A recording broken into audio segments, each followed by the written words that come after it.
Hi, thanks for tuning into Sin's Workshop here on YouTube. Hope everyone's having a great day.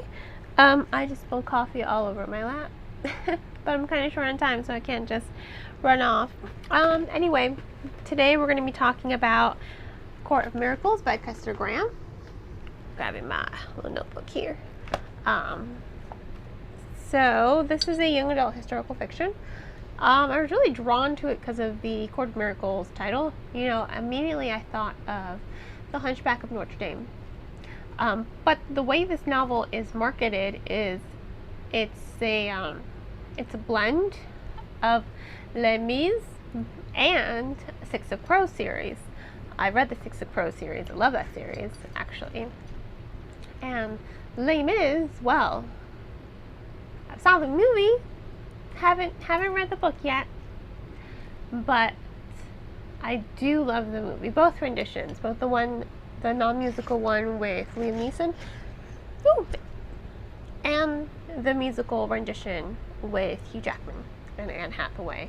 I'm really looking forward to one day seeing it on the stage, but you know, it's nice to dream. We don't always get what we want. Anyway. That's what this book is marketed as, and I have to say, I really enjoyed it. I thought it was a really good historical fiction. You know, it just takes place in France, and I love the elements it uses from Les Mis. You know, there are some character references in the story, but they're completely different than they are in Les Mis, but you can kind of connect them. You can kind of bridge that gap with those name references, and you can find the appreciation that Grant has for Les Mis in this writing and how she has taken these characters by Victor Hugo and reworked them to sort of fit this plot and fit this novel and fit this world that she's building. So the Court of Miracles, it's really, it's like the underground court, you know, full of guilds. You know, you've got the Fleshers Guild, which I'm not a fan of. In fact, no one is. Dreamers, the Guild of Thieves, the Guild of Shadows, the Guild of Ghosts. Those are all the beggars. Shadows, assassins. Dreamers, you know, opium dens. Fleshers. Prostitution, but it's enslaved prostitution. It's not. It used to be different, but we'll get into that in a second. There's a lot of history in this novel, and I really did like it. I was really fortunate to receive an ARC from the publisher about this novel, and it was a digital e-galley that I got, so I don't actually have a copy of it anymore because it expired. That's what happens to a lot of e-galleys. You know, you can get them on Edelweiss or NetGalley. This one I got off of NetGalley. There you go. So I was able to get an ARC of this novel on NetGalley. It's a great resource if you're looking to get advanced copies. And oftentimes, you know, I do email publishers and they'll send me right to NetGalley with an invite link, which is really cool.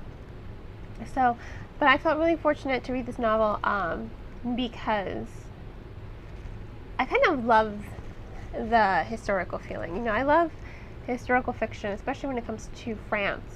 I'm a huge French history buff. I do love it. I think it's really just this, like, the classical feel of the storytelling. It's really strong. And I love Nina as a character. Oh my god, I love Nina as a character. She's such a well-written character, but we'll get more on her in a second. I do want to continue talking about the story. The story moves really well.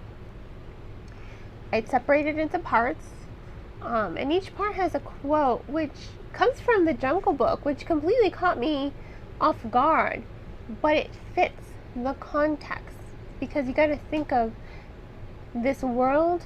It's a jungle. You know, I've been watching Monk a lot too, so that song, "It's a Jungle Out There," Randy Newman's song. I like Monk, but the fluidity of the story broken up into the parts, and then you have this whole Jungle Book theme going on in your head. It fits. She uses these quotes that definitely fit the context of the story. They're not distracting at all. They move with the story, and I think it's really great that this novel has quotes from the Jungle Book. You know, it's marketed as Six of Crows meets Les Mis. There's no reference to the Jungle Book in that. But then you have these Jungle Book quotes inserted into the story, and they fit. They fit perfectly. And you get to see, as you read the story, why she chose these quotes and how they reflect the story. And I really think it's really interesting that, you know, Grant is able to do that. I really do admire her storytelling and her way to sort of take all these elements and weave something completely unique and fresh.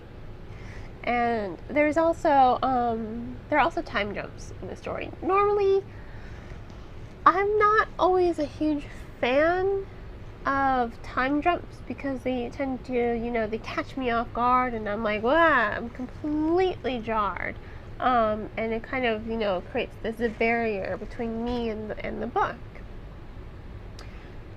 But I love the time jumps in these stories. They don't really catch me off guard. You know, once again, her writing is really fluid. She kind of lures you into the fact that, hey, this is a time jump, just so you know. Some years have passed, just so you know. But she does it very subtly. She does it very fluidly. You know, she makes sure that the reader is engaged in the story. Are we caught off guard? Certainly. They did keep me, you know, they did catch me off guard, but I was still engaged in the story. In fact, it made me even more invested in the story and more invested in Nina as a character, because her father's horrible. Her father sells her sister to the tiger, who's the head of the Flesh Guild, and she needs to save, you know, she wants to save her sister. She wants to save the entire court from the tiger, because he does so much, I mean, he participates in sex slavery. No one likes that. No one likes that at all. He took over a guild. It was prostitution before, but it was like willing prostitution. They were the Guild of Sisters. So these women were empowered by their sexuality, and, you know, they made money off of it. But now he has drugged people with poppy. He makes them addicted, and he keeps them here. You know, he has them trapped in cages. He's a horrible person, and he totally gets what's coming to him. That's great. I loved it. It was a really brilliant moment as far as Grant is concerned. How she, you know, has the tiger meet his comeuppance, you know. And I think, you know, the fact that Nina waits so long says a lot about her character.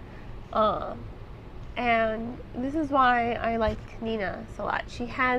She's wise, she's cunning, she's strategic, and she's calculating.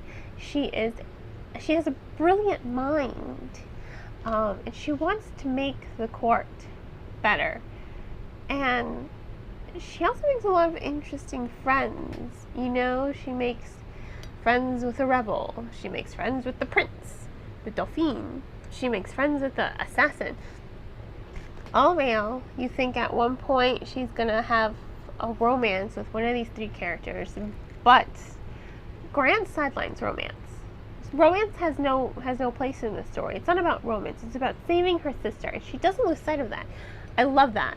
A lot of stories, you know, when you introduce some male characters, you're like, oh, romance, yay.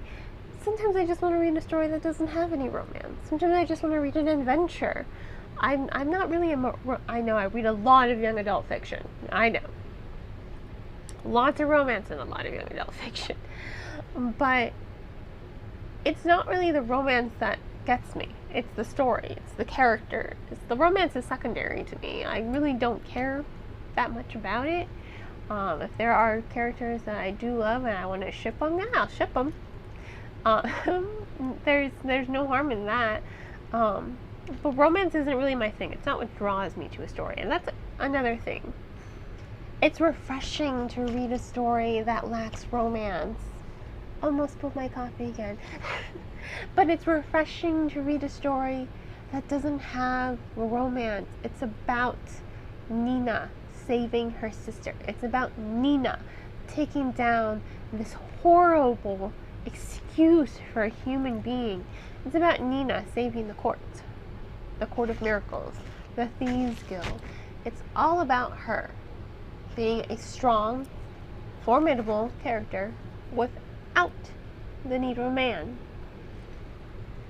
And that's, I like that. I personally enjoy that thoroughly.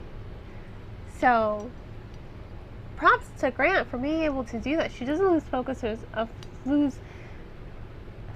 the story, and it mirrors Nina's devotion to her sister, the fact that she doesn't let herself get distracted. No distractions. And I love that. So I also think it's really, like, she breaks into the prison that's supposed to be unbreakable. She breaks someone out. She breaks into the palace multiple times. She's a really cool person. She's a really cool character. And I think it's great that she is such a fierce, formidable female character that doesn't get distracted by men.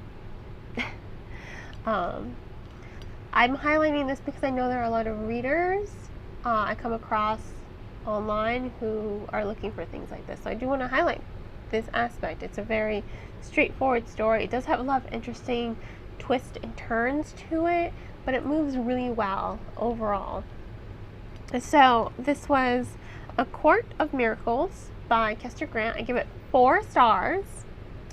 There will be a link in the description below to purchase the book on bookshop.org. I highly recommend bookshop.org because a percentage of the proceeds do go to local booksellers, and I'm all about supporting local booksellers. I don't, unless I can't get it anywhere else,